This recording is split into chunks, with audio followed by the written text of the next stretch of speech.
के बार नहीं तो बहनी के भेजा बाहर। खोला के बार भौजी खोला के बार नहीं तो बहनी के भेजा बाहर। खोला के बार भौजी खोला के बार नहीं तो बहनी के भेजा बाहर। जूली निकाला बाहर जीजा तर पे तो है। जूली निकाला बाहर जीजा तर पे तो है। खोला के बार भौजी खोला के बार नहीं तो बहनी के भेजा बाहर। सावरिया रिकॉर्डिंग स्टूडियो दिल्ली। चढ़ले जवानी के उबड़ल बा रंग, चढ़ले जवानी के उबड़ल बा रंग। साली जीजा के तर पहला अंग बोला हाय रे हाय सारा रा रा सारा रा रा रा रा रा रा हाय जगीरा सारा रा रा। बड़ा रे जताना हवा से रंग वाले आईली, रंग वाले आईली भौजी रंग वाले आईली।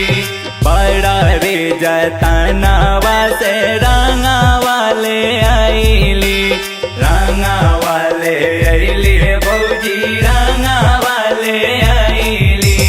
मना कहार भौजी मना कहार नहीं तो बहनी के भेजा बाहर। मना कहार भौजी मना कहार नहीं तो बहनी के भेजा बाहर।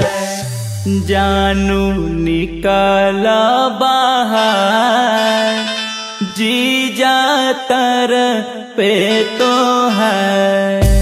जानू निकाला बाहर जीजा तर पे तो है।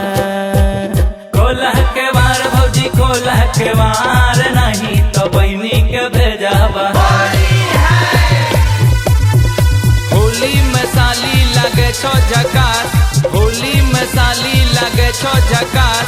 अब बहरी निकल के तू अब हमरे पास बोला हाय रे हाय सारा रा रा सारा रा रा रा रा रा रा हाय जगीरा सारा रा रा। दूरे गुब्बारा भर के भौजी हम हलाए हैं, भौजी हम हलाए हैं, भौजी हम हलाए हैं।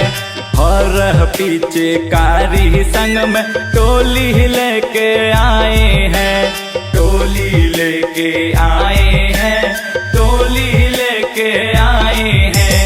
माना कहार भौजी माना कहार नहीं तो बहनी के भेजा बाहर। माना कहार भौजी माना कहार नहीं तो बहनी के भेजा बाहर। बाबू निकाला बाहर जीजा करे इंतजार। बाबू निकाला बाहर जीजा करे इंतजार। खोला के बार भौजी खोला के बार नहीं तो बहनी के भेजा बाहर। अरे खोली देना भौजी।